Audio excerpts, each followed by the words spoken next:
पतितं येन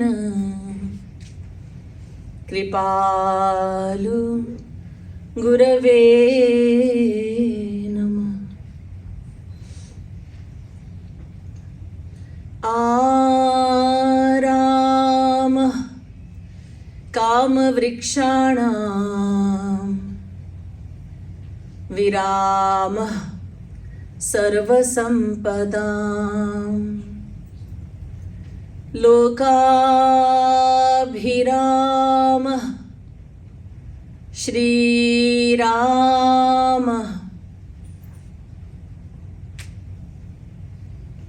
सदेवो नः सदावतु। नमः कमलनाभाय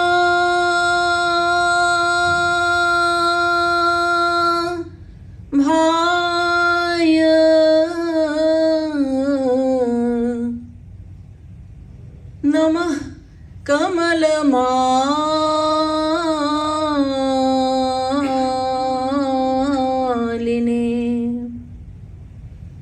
नमः कमलपादाय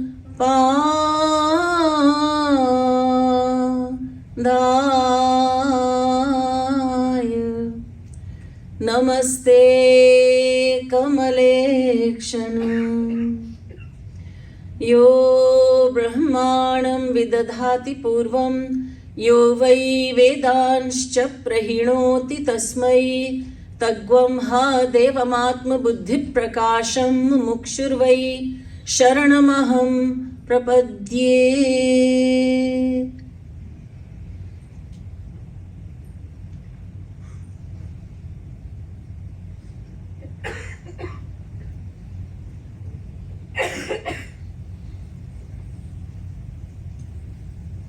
Eternally seeking souls, we will sing from the bhajan book number 1, page 124.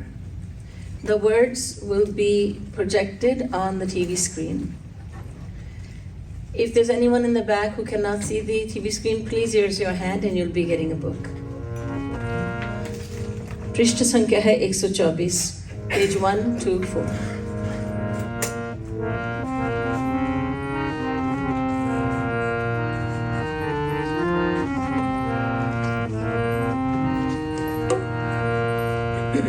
Bottom of the page, top of the page. Treta में जोई बनी आए राम, त्रेता में जोई बनी आए राम, त्रेता में जोई बनी आए राम, त्रेता में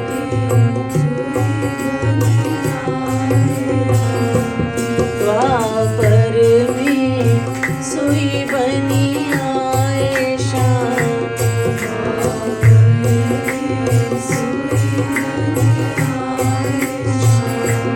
द्वापर में सोई बनी आए श्याम,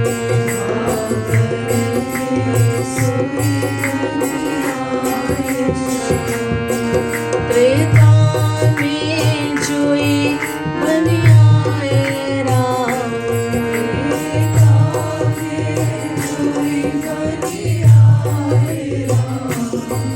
द्वापर में सोई बनी आए श्याम,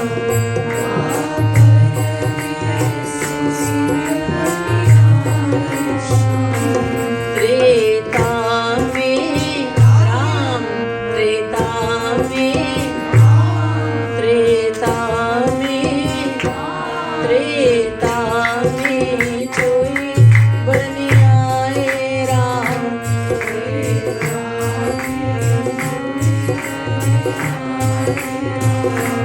द्वापर में सोई बनी आए श्याम,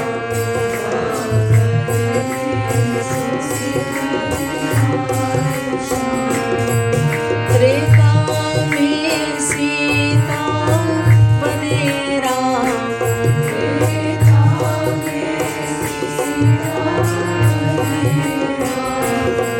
द्वापर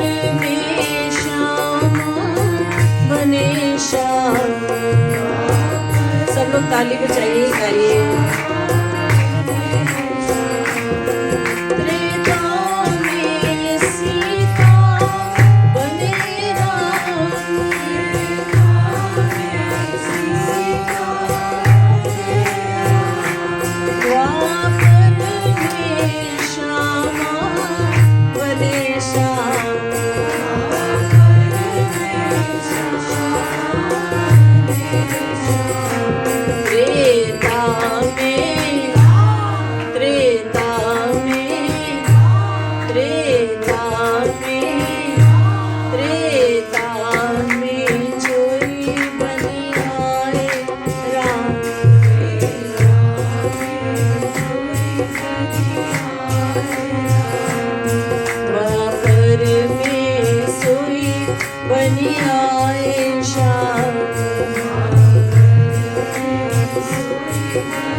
त्रेता में, त्रेता में, त्रेता में, त्रेता में कोई बन आए राम।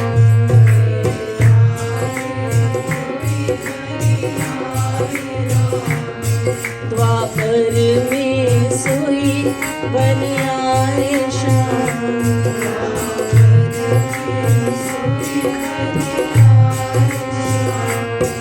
त्रेता में धारे धनुष राम। त्रेता में धारे धनुष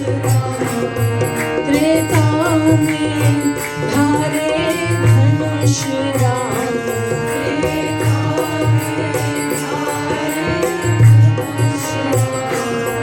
द्वापर में धारे मुरली श्याम।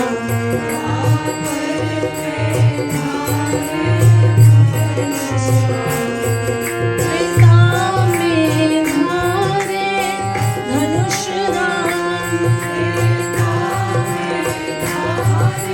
धनुष राम। द्वापर में धारे मुरली श्याम।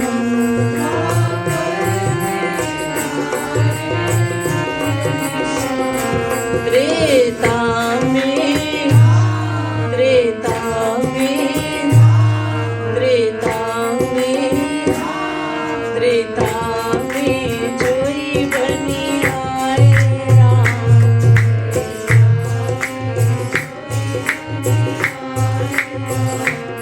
द्वापर में सोई बनी आए श्याम।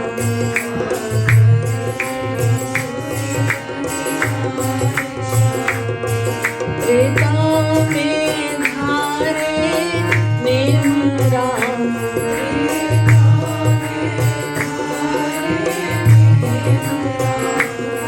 त्रेता में धारे नेम राम।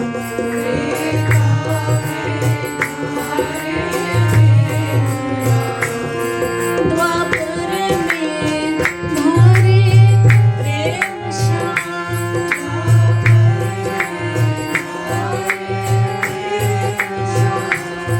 द्वापर में धारे प्रेम श्याम।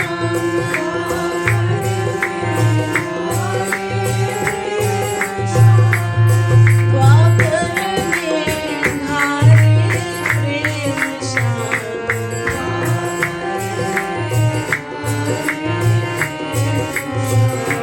त्रेता में, त्रेता में, त्रेता में, त्रेता में जोई बन आए राम।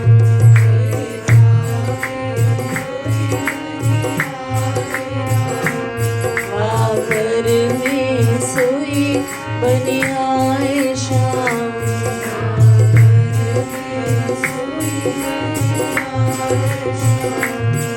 दो पूर्ण काम है श्याम राम।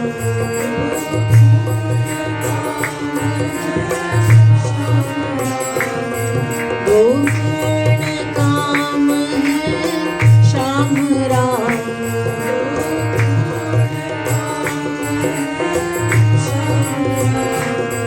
दो पूर्ण काम है श्याम राम।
राघवेंद्र सरकार की जय। बोलिए यादवेंद्र सरकार की जय। श्रीमद् सद्गुरु सरकार की जय।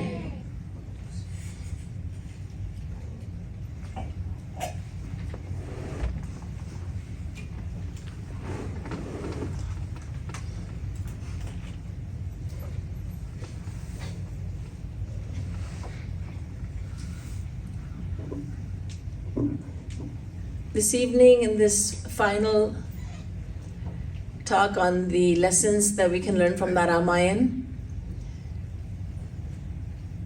I'm going to quote Tulsidas ji naturally, who says something very important about his scripture. He says, Je Shraddha Sambal Rahit Nahi Santan Ko Saath तिन्ह कहा मानस अगम अति जिनहि न प्रिय Raghunath. Tulsidas ji tells us who is eligible to read his scripture. We should not think the Ramayan to be just a storybook, the story of Ram. True, the divine story of Ram is told in the Ramayan, but there is the same knowledge in the Ramayan as there is in the eternal Vedas. You see, the Vedas are the highest authority of knowledge. They possess the greatest knowledge. And they come from the natural breath of God. Nishvasukti, Jaki Sahaj Shwasa Shruti Chari, to quote the Ramayan. Nishvasitamasya Vedaha. So the Vedas, the four Vedas, they come from the natural breath of God. They are revealed. They were never written down. They were put in the written form 5,000 years ago, but they are eternal.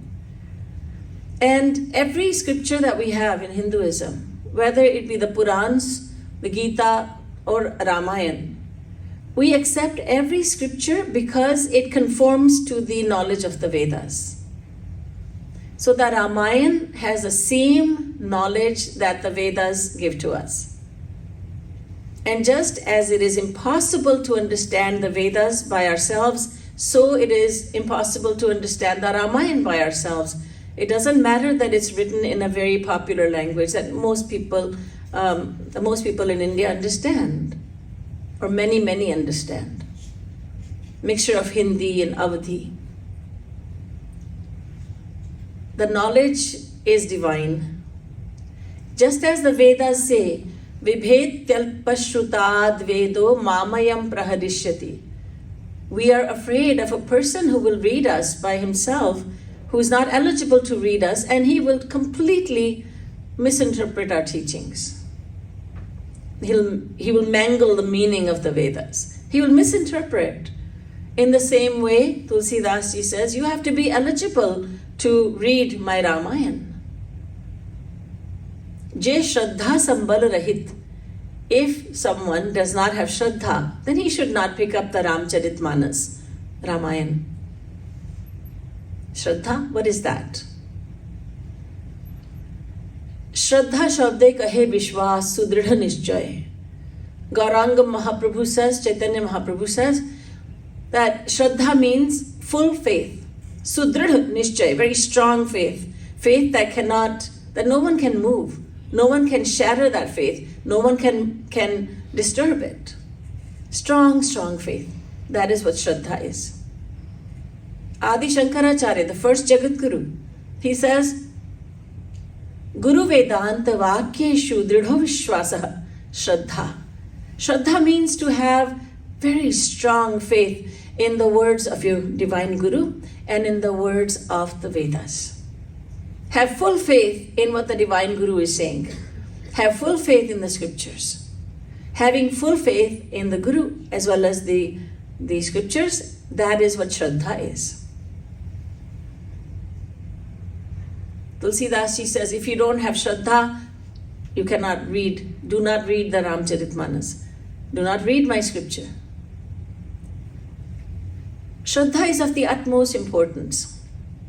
In Vinay Patrika, Tulsidas ji says, Murakh hriday na chet, yadapi yadi guru milahi biranchisam, phulahi phalahi na bent, yadapi sudha barsahi jalad. Even if the greatest guru comes down to earth to guide humankind, yet the fool who does not have any faith will not be able to derive any benefit. सबसे बड़े गुरु आ जाए, ब्रह्मा स्वयं गुरु का रूप धारण करके, सृष्टिकर्ता ब्रह्मा आ जाए गुरु के रूप में, और हमारे पास श्रद्धा ही नहीं है, तो जो बोलेंगे हम कहेंगे, हम कैसे विश्वास करें? तो वो हमें क्या लाभ दे पाएंगे?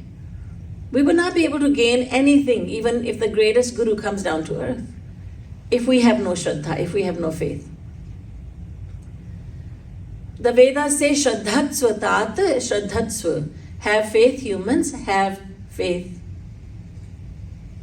Shri Krishna says, Agyascha shraddadhanascha sanshayatma vinashyati. Nayam lokosti na paro na sukham na parangatim. In the Gita, Bhagwan says, if there is no faith, if someone has no faith, then he can never succeed on the spiritual path. He will fall down.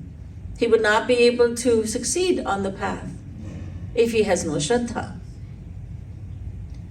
There is a very important scripture on devotion itself, and that scripture has been written by Rup Goswami ji. The name of the scripture is Bhakti Rasamrit Sindhu. Bhakti ke Ras Amrit ka Sindhu Sagar. So the ocean of devotional nectar. That is a translation of the name of the scripture. Bhakti Rasamrit Sindhu. Bhakti is devotion, Ras is nectar, Amrit is nectar again, and Sindhu is ocean. So in this very important scripture, he says, Rup Goswami ji says, Adav Shraddha, Tatah Sadhu Sangotha Bhajana Kriya, etc. He says, the very first thing you need is Shraddha. Unbreakable faith, unshakable faith. When you have that faith, then Adav Shraddha Tatah Sadhu Sangha. Then you associate with the Guru. And then the Guru, when you have faith in that divine Guru, the divine messenger of God, then what will happen? Adav Shraddha Tatah Sadhu Sangha Sangotha Bhajana Kriya. Then he will teach you how to practice devotion. And then everything will then follow suit. And you'll go all the way up to God. But the very first step of the journey is Shraddha. Have faith. Faith is so important. Even in the world. We cannot survive in this world if we don't trust people. We have so much faith in people of the world. So we do know how to have faith. The only thing is that we don't have faith in God, scriptures, or saints. But in the world, we have a lot of faith. So much faith that a person is reading an email. I am so-and-so from such and such a country. My father was very rich. You know the email I'm talking about. And total hoax. And if you send me this much money, I can make you so rich. I just need your help. And I own so many diamonds, so many diamond mines, and I need your help. There's nobody else in the world. Nobody ever asks, how do you know me? How did you get my email address? How do you know me? I don't know you. So many people, it's unbelievable, but so many people fall victim because they had faith. Faith in someone you've never met, someone you don't know at all. So many people are getting duped all over the world. All over the world. So many people end up giving their life savings in hopes that they will find love, in hopes that they will find millions and billions of dollars.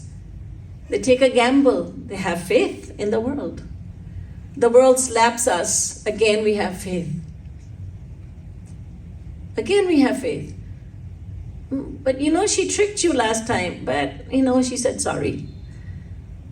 So then, oh my goodness, she duped me again. Oh, he cheated me again. But we choose to have faith. So it's not that we don't know how to have faith. We do. Our faith is misplaced. So Shraddha is extremely important. So Tulsidas ji says, Je Shraddha Sambal Rahit. If you are lacking faith, then don't read this Ramcharitmanas. वे अधिकारित्व बता रहे हैं कि मेरे इस रामचरितमानस इस ग्रंथ को मत पढ़ना अगर तुम्हारे पास श्रद्धा नहीं है, श्रद्धा का बल नहीं है तो बस इसको रखे रहो, निहारो इसको, पढ़ना नहीं, खोलना नहीं है इसको. नहीं संतन को साथ. And if you don't have a guru who can explain the scripture to you, don't read it. Let the guru explain to you what is in the Ramayan. You see, when we read a scripture, even though it's in a language that we can understand, what happens is that we use our own preconceived notions and we misinterpret. We take out the interpretation that suits us the best, right? So there was a husband and wife. They both read the Ramayan, and the husband said to the wife, I have learned something very important from the Ramayan, lesson from the Ramayan. What is that? You, my dear wife, you should be like Sita. She said, oh, interesting. I have read the same Ramayan. I came up with a different lesson. What is that? That you, dear husband, you should be like Ram. She may be like Shrupnakha. He may be like Ravan. But he wants her to be like Sita. She wants him to be like Ram. Because each one of them is getting is drawing a conclusion that is beneficial to them. My Gurudev used to tell this story that there were 3 friends sitting under a tree. They were enjoying the shade of the tree. They were just relaxing. And there was a bird that started to sing very sweetly, perched on a branch of the same tree. And all the 3 friends, they heard the chirping sound of the sweet song of the bird. And each one had a different interpretation. One of them was a grocer. He used to sell groceries and spices. So he said, listen friends, listen to the bird. The bird is saying, it's incredible, the bird is saying, Sont mirch adrak. Sont mirch adrak. Sont means ginger powder. Mirch is chilies. Adrak is fresh ginger. That's what he sells, and that's what he thinks the bird is saying. The second one said, no, he's not saying. The bird is not saying Sont mirch adrak. This one is a bodybuilder.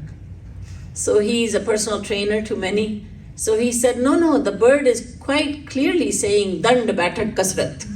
Dand Bathak Kasrat. He's saying sit-ups, push-ups, and the exercise. That's what he's saying. That's what the bird is saying. The third one said, you're both wrong. This one is a devotee of Bhagwan Sri Ram. So he said, no, the bird is not saying Sont Mirch Adrak. That's ridiculous. The bird is not saying Dand Bathak Kasrat. This is ridiculous too. Obviously, the bird is saying Sita Ram Dashrath. Sita Ram Dashrath. Sita Ram Dashrath. So they all have their own interpretation. What is the bird really saying? Only the bird knows. God knows. But each one of these 3 men have come up with a different interpretation. What does this have to do with us? There are 8 billion people living in the world. And if each one was reading the same scripture, there would be 8 billion interpretations. Everyone would come up with their own, and everyone would say mine is the correct one.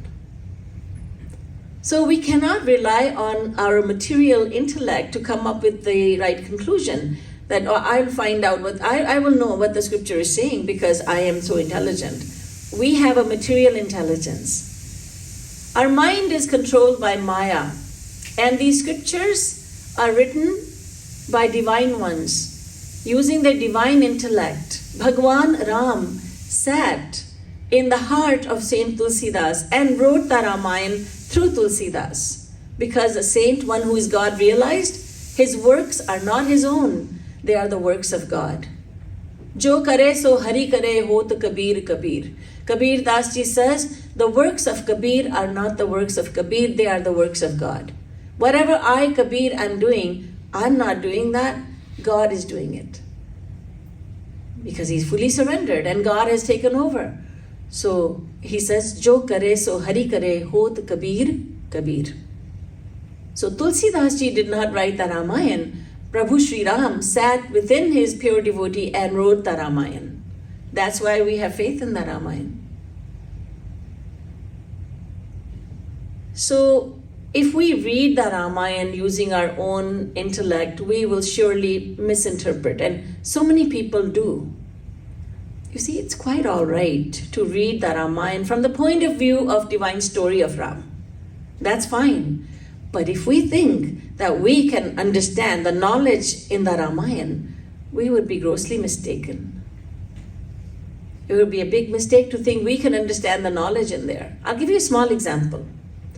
At one place in the Ramayan, Goswami Tulsidas Ji says, Jnani Prabhu hi Vishesh Pyara.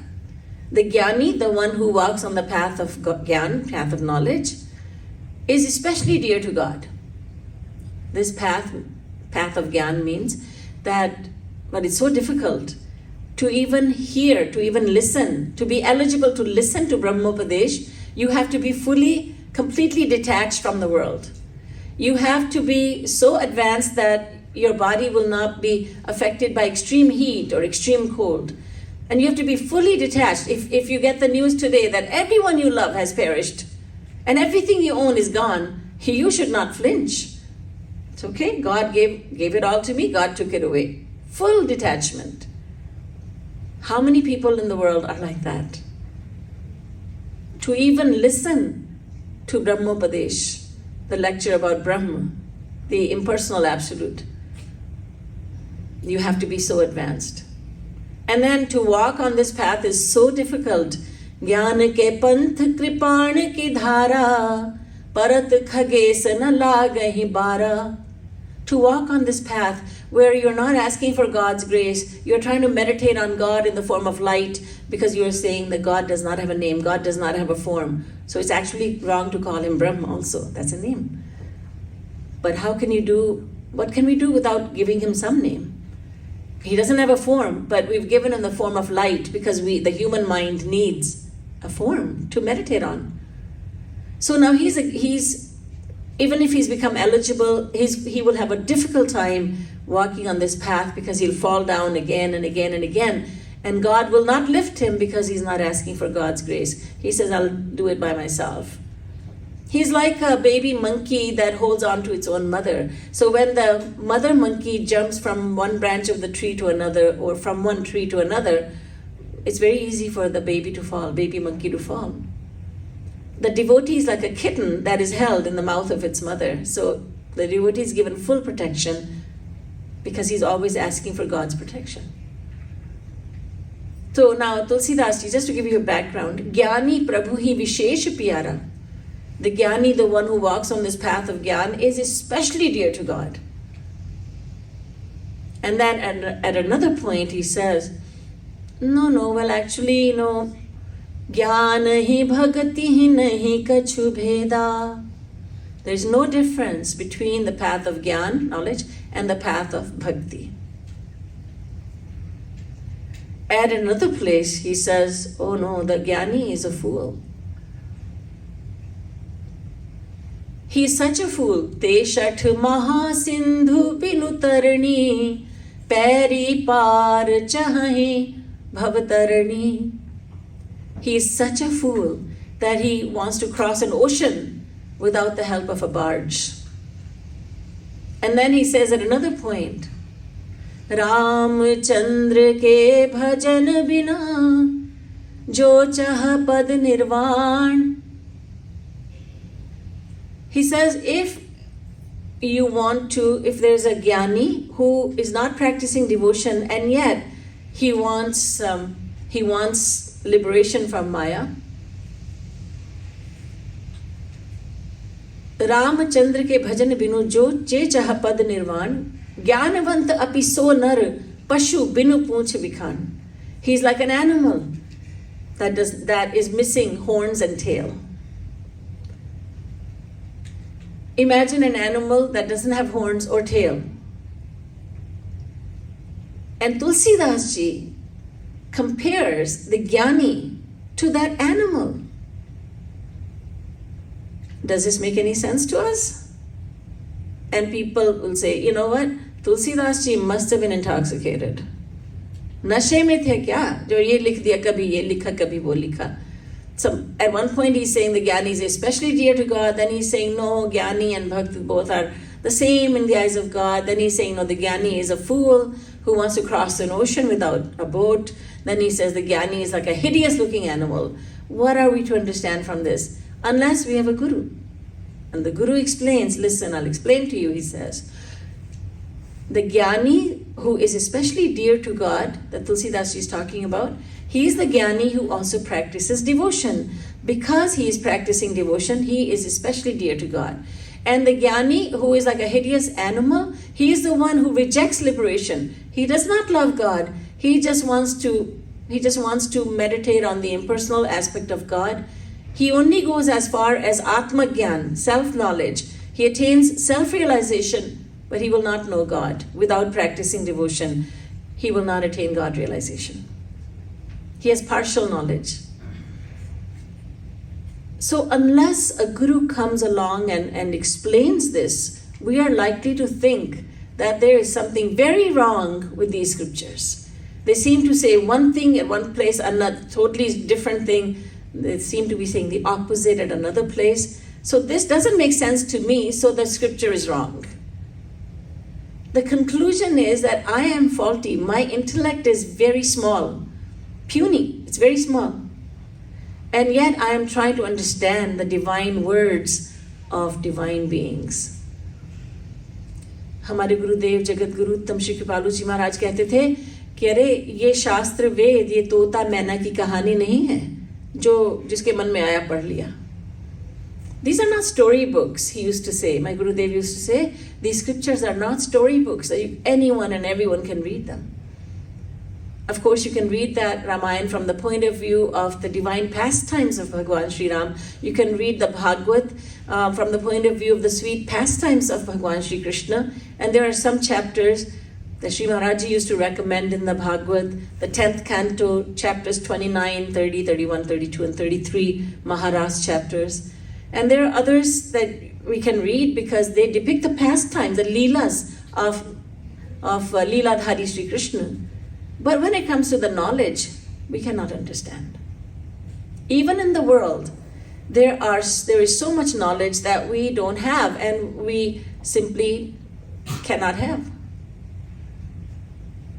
Our life is too short to get so much knowledge. Even worldly things we don't understand. How can we understand the words of those who are beyond this world? The ones who are from another world, they are divine, we are material, so we cannot understand them. So Tulsidas ji says very wisely, nahi santan ko saath, yadi sant ka saath nahi hai, yadi guru तुम्हारे जीवन में नहीं है, वो नहीं समझा रहा, कोई है ही नहीं गुरु समझाने के लिए, तो फिर ऐसा करो रामचरितमानस को ऐसे ही बंद रखो, उसको पढ़ना मत, क्योंकि बहुत कंफ्यूज हो जाओगे. जे श्रद्धा संबल रहित नहीं संतन को साथ, तिन कहा मानस अगम अति जिन्हि न प्रिय Raghunath. The third thing he says is, if you don't love Prabhu Sri Ram, then don't read the Ramayan. If you don't have love for him, don't read it. Do I have love for Bhagwan Sri Ram? And our mind says, sure you do. You love God. Do we? In Vinay Patrika, Tulsidas ji says, Jo mohi Ram lagte meethe, जो मोहि राम लागते मीठे, तो षट रस नव रस onrush सब है जाते फीके, जो मुहि राम लागते मीठे.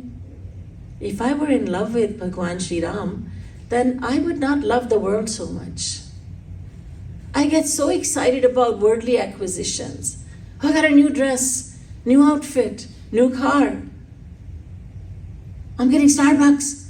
I'm going to Tim Hortons for coffee. We get so excited about these things. We don't get so excited about God, do we? I want to have Bhagwan's darshan. I want Bhagwan Sri Ram. We get so excited about our favorite food, meeting with our friends. As soon as satsang is finished, there's loud talking.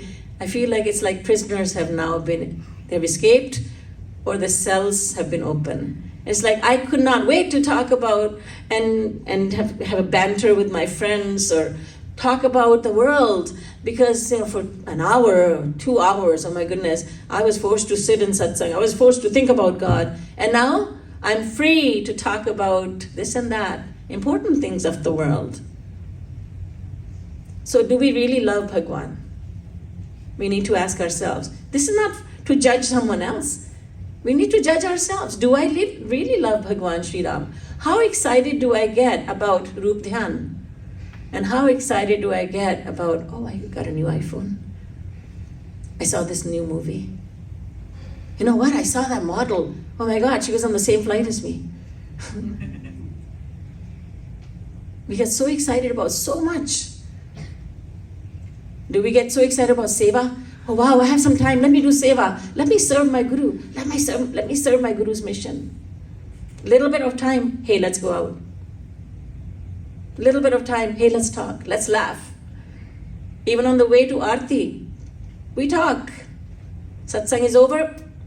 My one compartment, the satsang compartment, I've done my job. Now, my other compartment, I'm very worldly too. So we have these compartments, don't we? So do we really love God? Do I really love Bhagwan Sri Ram? Tulsidas ji is asking us, he's challenging us. Do you really love Ram? You say that you love Ram, and I say to you that you don't. So if you really loved Ram, he says to us, then you wouldn't have found this world and things of this world. Even inert objects. My Guru Dev said to a woman wrote to Shri Maharaj many, many years ago. She said, Maharaj, I would like to come to Mangar. That's Maharaj's birthplace. The government of Uttar Pradesh has named Mangar after Maharaj to honor Shri Maharaj. Now then the village, it's actually smaller than a village. It's a hamlet, Upgaon. It's called Mangar, and now it's called Kripalu Dham, after Jagat Guru Shri Kripaluji Maharaj. It's called Kripalu Dham Mangar. And so is this female devotee. She wrote to Shri Maharaji, Maharaji, I would come to Mangar, but you don't provide tea. In those days, there was no tea. Shri Maharaji was totally against drinking tea and coffee. Shri Maharaji had said, if you're going to drink tea, don't bother touching my feet. So anyway, Maharaji did not provide it. And then Maharaji wrote back to her. He said, my dear daughter, alas, you're so addicted to tea. If you could be half as addicted to Sri Krishna, it would be wonderful. You are attached to something that is lifeless. It's a thing. Tea, and because you won't get tea over here, you're willing to give up so much benefit. But I have to say that Maharaji gave up. He said, you know what, I'll give you tea. Over the course of years, Sri Maharaji said, you people are so addicted to tea. All right, come and drink tea, but at least do devotion. Then many devotees said after that, oh, Maharaji is okay with us drinking tea and coffee. Maharaji didn't say that. Our mind said it, he's okay with it. He was like, chalo, main haar gaya. I give up. I accept defeat, go ahead. He said it like that, and everybody said, you know what, Maharaji has given us permission. So we become so attached to insentient things, insentient objects. Are we really in love with Bhagwan? Saints say, you know, we have 5 minutes. Go ahead and use it for Rup Dhyan. We say, you know, I am the disciple of Jagat Guru Uttam. Wow, he's so great. So what does Maharaji say? You have 5 minutes, go ahead and do Rup Dhyan. You have 2 minutes. Don't waste it. Go ahead and meditate on Visualize Sri Radha and Krishna. Do Roop Dhyan, do Seva, do Sadhana. Because that will help you go towards your destination. So Tulsidas ji asked a very good question. If I had loved Ram, he says, on behalf of us, he really does love Bhagwan Shri Ram. He says, if I loved Ram, then would I have found the world so pleasing? So we have to ask this question to ourselves. We must pose this question to ourselves. Do I really love Bhagwan? So he says, if you don't have true love for him, then don't pick up this scripture. Do not pick it up.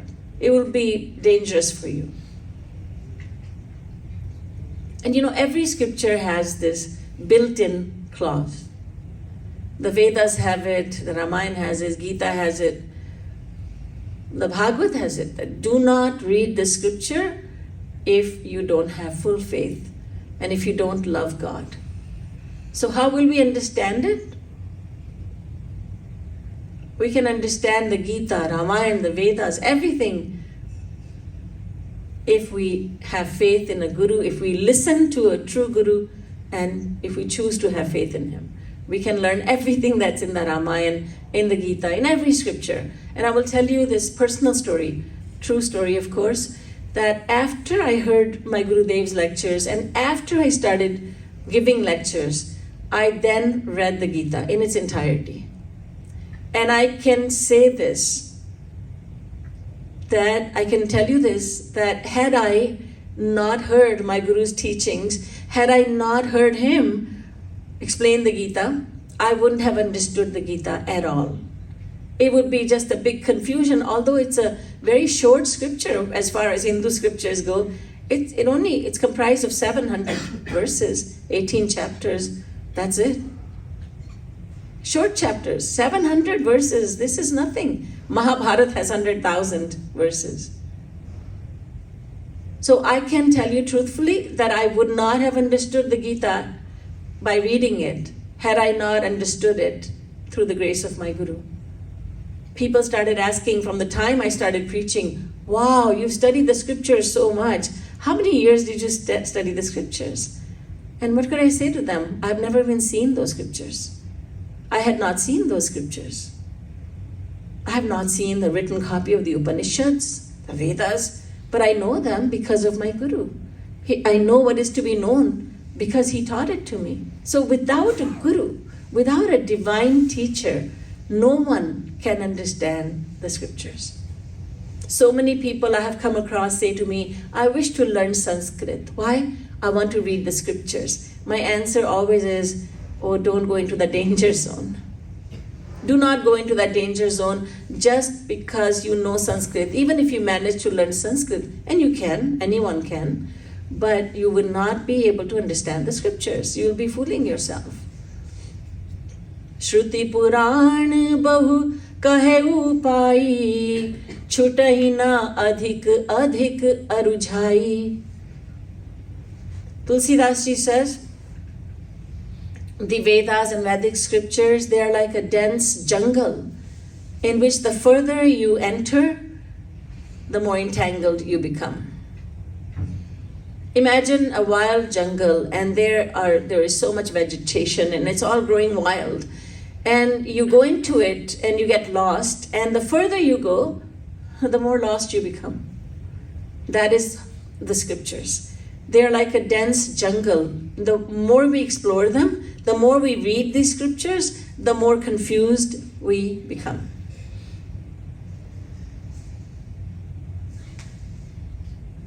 To understand the scriptures, our mind needs to be at the same level as the composer of that scripture. Our mind needs to be divine. That's when we can. That's how we can understand the scriptures, but we don't. Not knowing, not understanding a lot of things, we tend to cast judgments on God and saints. For instance, many people, many Hindus, cast judgment on Lord Krishna, and they are so bold as to mock him and to laugh at him. Oh, 16,108 wives, They make snide remarks. Oh, that's great. He's God, huh? 16,108. Not knowing anything about how he had 16,108 wives. Not understanding that all of them were divine and this was a divine pastime. 16,100 of them were princesses who had been kidnapped by a demon, Narakasur. And they begged Sri Krishna to accept them. And it is Sri Krishna's, God's divine law, that ye yatha mam prapadyante. No talking, please. Ye yatha mam prapadyante tans tathaiva bhajamyaham. I love the individual soul as much as the individual soul loves me. So the princesses who had been kidnapped, when they were released, no one wanted to marry them. So they called out to Sri Krishna, we surrender to you. Each one of them said, I surrender to you. Sri Krishna had to reciprocate. That is his divine law. And they were all divine. This is all part of the divine Leela. And then 8 others, Rukmini, Satyabhama, Lakshmana, they wanted him to marry them. And you must know that Rukmini ji had written him a letter that my brother and my father want me to marry someone else, but I only wish to be married to you. So come and kidnap me. And so Sri Krishna did. So he was fulfilling the desire of devotees. This was nothing material. This is nothing worldly. There is no feeling of lust over here, no desire. He is Brahma. He is unlimited happiness. He doesn't need anyone else to make him happy. But not knowing this, not having learned from the Guru, not having any faith, again, even Hindus make snide remarks, not even fearing what the outcome of that would be. Why did this Ram hide behind the tree when he killed Bali? Why did he renounce Mother Sita, such a chaste woman, and they make it into like a women's movement sort of thing? Women's rights and this and that. This was nothing political. These are the divine pastimes of God. Is Sita an ordinary woman? Ram and Sita are one and the same. But not having enough humility to sit at the lotus feet of a divine Guru, and we make such assumptions, we cast judgments even at God. But if we are humble enough to learn, to sit at the lotus feet of the Guru, Guru के चरणों में बैठ के जब हम जिज्ञासा पूर्वक पूछते हैं या सुनते हैं, तो गुरुदेव की कृपा से हमें पता चलता है कि ये सब भगवान की लीला है, इसमें बुद्धि नहीं लगानी है. Then we learn that God has a divine power. He has countless powers. One of his personal powers is called Yoga Maya.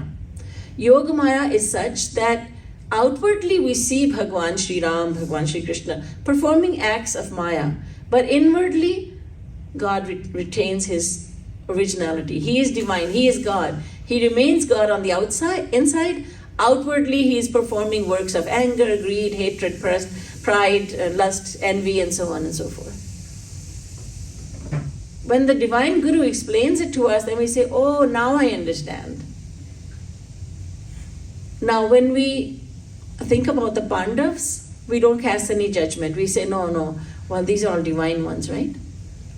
The 5 brothers, and they had 1 wife. But imagine in their day, how many people must have made, how many people would have cast so many judgments on them? We ourselves must have jeered at them, sneered at them. We must have made very bad remarks. Like saying this, oh, this is good. But not knowing that they're all divine. But I ask you, if today somebody says, what about these 5 brothers who had 1 wife? What kind of religion is this? What answer will you give? What answer will you give? The answer is this, that they have power called Yoga Maya. भीतर से योग है, भगवान के साथ जुड़े हैं हमेशा, बाहर से माया के कार्य करते हुए दिखाई पड़ते हैं. Inwardly, these saints are connected continuously with God. Outwardly, they seem to be performing works of Maya, ordinary works. King Dashrath is a king. He has 3 wives, 4 sons. He is a king, so he has to declare war on other kingdoms. He has to perform works of anger, greed, and so on and so forth. King Dhruv, king Prahlad, King Vibhishan, all these were kings, but they were saints. But they're all working with a power called Yoga Maya. Their works are not ordinary works of Maya, like our works. Our actions are actions of Maya. They have nothing to gain. They have attained God. They don't need to work for anything. We are working for the sake of happiness. They have already attained divine happiness. There's nothing left for them to attain. So their works are the works of Yoga Maya. But who will explain all this to us, if not a divine teacher who comes to live in our midst, and he becomes a loving teacher, most patient teacher. He becomes like a father, a mother, the best friend. He's everything rolled up into one. And with his association and by having faith in him, we can learn all this from him. Otherwise, we cannot learn anything. Forget about the Vedas. We cannot learn anything about the Ramayan on our own, because the language may be different, but the concepts of the Ramayan are exactly the same as those of the Vedas. So this is yet another lesson that we learn from the Ramayan, that we need to become deserving. If we are undeserving and we read the scriptures, we will misinterpret them, and we do misinterpret them. So we need to be deserving. First deserve, then desire. That is a lesson for today. And with these words, I bring this short, brief series of 6 lectures on lessons from the Ramayan to a close. I am very grateful to all of you for lending me an ear, and I look forward to serving you in the future as well. बोलिए वृंदावन बिहारी लाल की जय, सियावर रामचंद्र की जय, जगत गुरुत्तम श्री कृपालु जी महाराज की जय. जय जय श्री राधे, जय जय श्री राधे, जय जय श्री राधे.